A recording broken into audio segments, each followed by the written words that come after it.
इसीलिए हम धर्मांतरण का विरोध करते हैं, डिलिस्टिंग की मांग करते हैं, आदिवासी अस्मिता को बचाने के लिए आदिवासियों के लिए कॉलम का डिमांड करते हैं।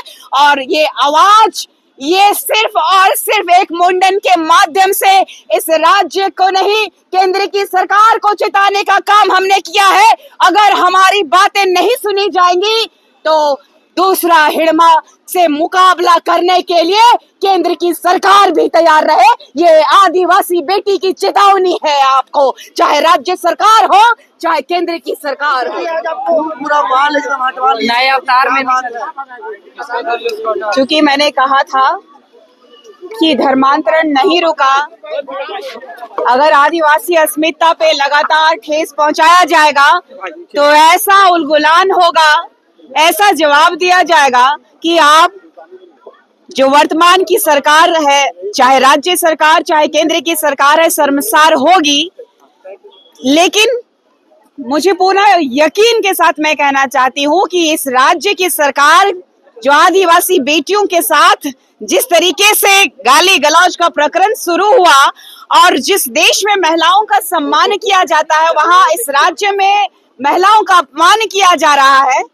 और ऐसे में मुझे ये निर्णय लेना पड़ा, ये ठोस कदम उठाना पड़ा, क्योंकि वाकई हमारी रूढ़िवादी परंपरा को मानने वाले लोग, आदिवासी समुदाय के लोगों का कॉलम हटा दिया गया।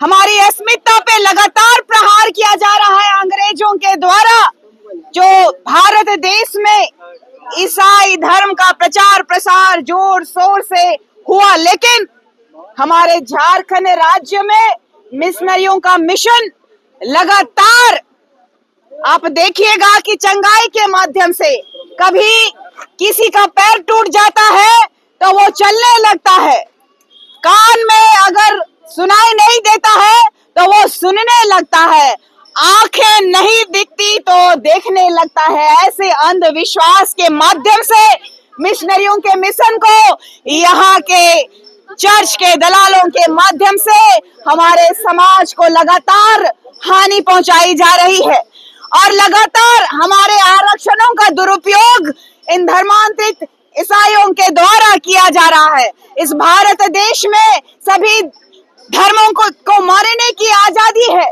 हम सभी धर्मों का सम्मान करते हैं, हिंदू मुस्लिम सिख ईसाई सभी का। लेकिन ये ईसाई जो झारखंड राज्य में अंग्रेजों के मिशन को सक्सेस करने के लिए लगातार ये मिशन को चलाया जा रहा है, हमारा रूढ़िवादी परंपरा को मिटाने का प्रण कांग्रेस सरकार ने पंकराज बाबा कार्तिक उरांव जी के समय में ही लिया है। पंकराज बाबा कार्तिक उरांव जी ने 348 सांसदों के साथ चलता हुआ सत्र को भंग करने का काम, जिस समय में स्वर्गीय इंदिरा गांधी की सरकार हुआ करती थी, आज की ये धर्मांतरण के मुद्दे नहीं है।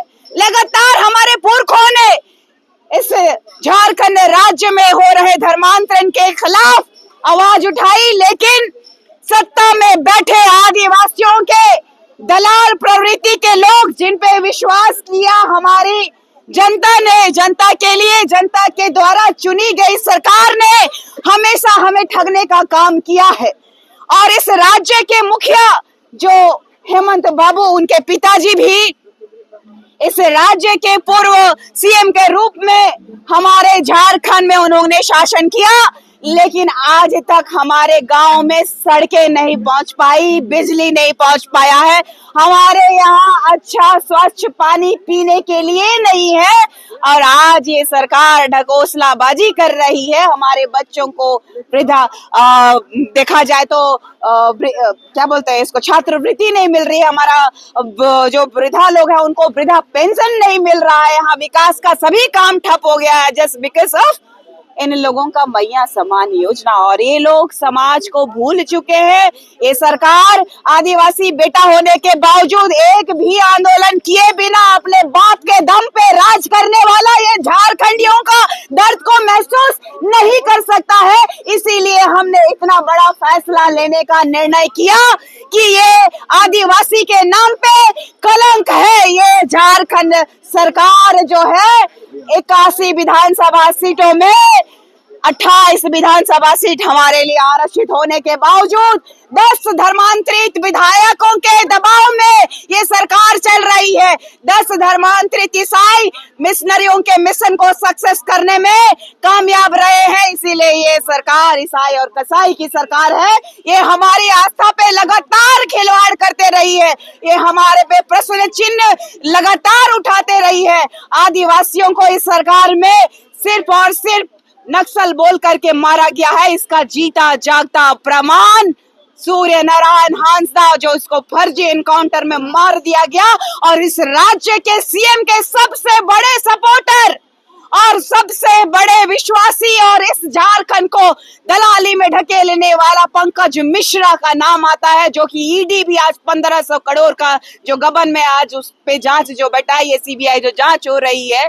तो सबसे बड़ा दुर्भाग्य का विषय है इस झारखंड राज्य में लूटो खाओ और राजनीतिकरों का सरकार चल रहा है, और यहाँ के जल जंगल जमीन, यहाँ के आत्मा को, जो जमीन यहाँ की आत्मा है, उसको लगातार छीनने का काम ये सरकार के द्वारा, सरकार के गुंडों के द्वारा किया जा रहा है।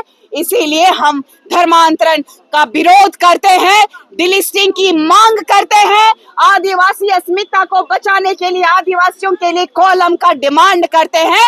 और ये आवाज ये सिर्फ और सिर्फ एक मुंडन के माध्यम से इस राज्य को नहीं, केंद्र की सरकार को चिताने का काम हमने किया है। अगर हमारी बातें नहीं सुनी जाएंगी तो दूसरा हिड़मा से मुकाबला करने के लिए केंद्र की सरकार भी तैयार रहे। ये आदिवासी बेटी की चेतावनी है आपको, चाहे राज्य सरकार हो चाहे केंद्र की सरकार हो।